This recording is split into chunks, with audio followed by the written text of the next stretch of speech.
Hey everyone, welcome back. So this section we're going to talk about different groups of people and how sexual violence affects them. So we're going to start off with the Asian Pacific Islander community. So when we talk about where do Asian Pacific Islanders and their families come from, they could identify these things. Maybe it's their parents, their grandparents, or their great-grandparents that are from any of these countries. So we talk about East Asia, China, Japan, Mongolia, Tibet. South Asia, Bangladesh, India, Nepal, Sri Lanka. Southeast Asia, Vietnam, Cambodia, Laos, Thailand, Indonesia, Malaysia, Philippines, or Singapore. Pacific region, we're looking at Fiji, Hawaii, Papua New Guinea, and Polynesia. So when we talk about the Asian Pacific Islanders, they're not a monolithic group. They're actually a very small group of people. Each country has its own language, customs, traditions, and cultural norms. Each country has many subgroups of people. And also Asian Pacific Islanders' experiences also vary greatly depending on the U.S. government relationship with their country. Like going back to each group has their own different experiences. Maybe it's their immigrant or refugee experience that might hinder their experience here in the United States. So when we're looking at the statistics when it comes to Asian Pacific Islander people, so there's a myth of Asian people being a model minority, which is off most in represented in statistics. Like they do well in school, economically, and socially. But those numbers don't usually include Southeast Asians. The model minority myth is a tool of white supremacy to show that people of color can achieve the American dream if only they work harder. The myth also serves a white supremacy by creating tension among people of color. And so just want to let you guys know this is a very basic introduction. I encourage you to kind of do your own research and find out more about this population.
So here we're looking at some of the dynamics when it comes to Asian Pacific Islander people. Some of these conflicts that might arise will be parents fearing loss of their traditions, customs, language, and wanting to retain those things. Meanwhile, their children are living and struggling in two different worlds. The one outside of the home teaches them to behave in a different way, act a certain way, maybe shun things that is not in line with the world, and that other people may see as weird. And therefore, they go home to their parents to teach them to behave in a certain way, and they get confused about how to work in both worlds, in the home world and then outside of their home. Some elders in the Hmong community would often blame violence against women and girls in the family as a result of youth and younger men and women causing it. Those API groups who have been here for much longer had these issues as well, but have grown to our culture and assimilate to the American mainstream thus forming a model minority myth. So some barriers for Asian Pacific Islander people disclosing sexual violence. So shame and privacy. They feel shame. When we look at, even a survivor of a different race or ethnicity, the shame is there. Women are often considered the property of men. Dowries and arranged marriages. Women may have to marry the rapist because the parents to save their family name. Having an unmarried pregnant daughter out of wedlock is very shameful to the family. Another option is a perpetrator may have to pay a fine. It's important to recognize that not many years ago, the U.S. culture did not speak about sex, sexuality, or gender roles as much as it does now. Even though U.S. culture talks much more about sex and gender roles, there's still a lot more work to be done because many victims still feel shame about sexual violence and are often blamed by the larger culture. So, some more barriers we're talking about. That the perpetrator is a partner or family member. Lack of understanding about how the system or how long the investigation will take. Mistrust of the system or providers of past racist or culturally disrespectful experiences. Who wants to go talk to someone when others have had an experience of them not respecting maybe their culture?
When we're also talking about considerations, American Pacific Islanders are very more family oriented, so maybe find out if they want their mother present as that support.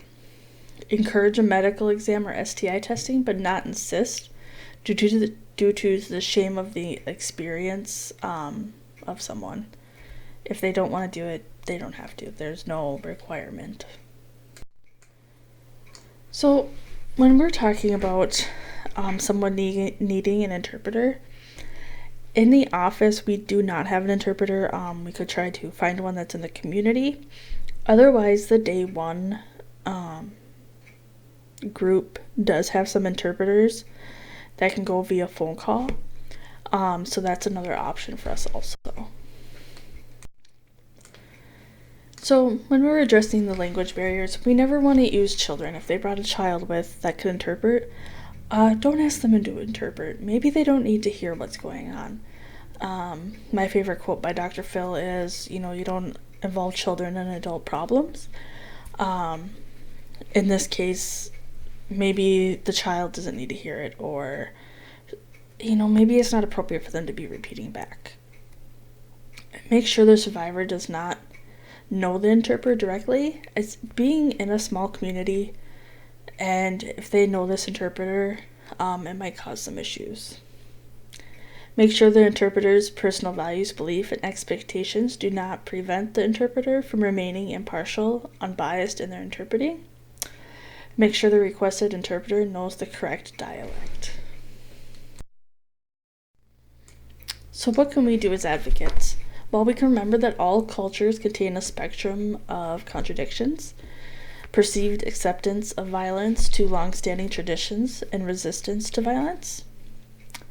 We can also, think about where they've come from.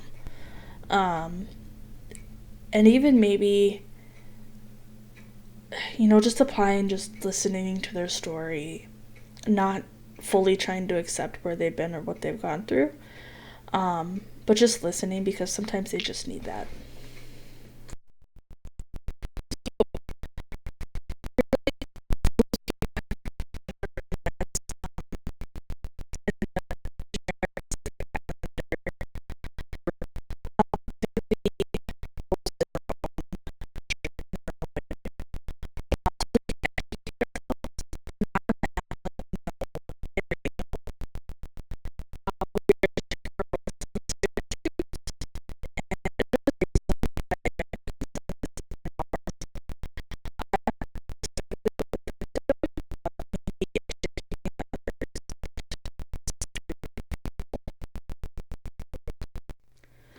Well, you can't see this video that I got here. You're going to see the black square.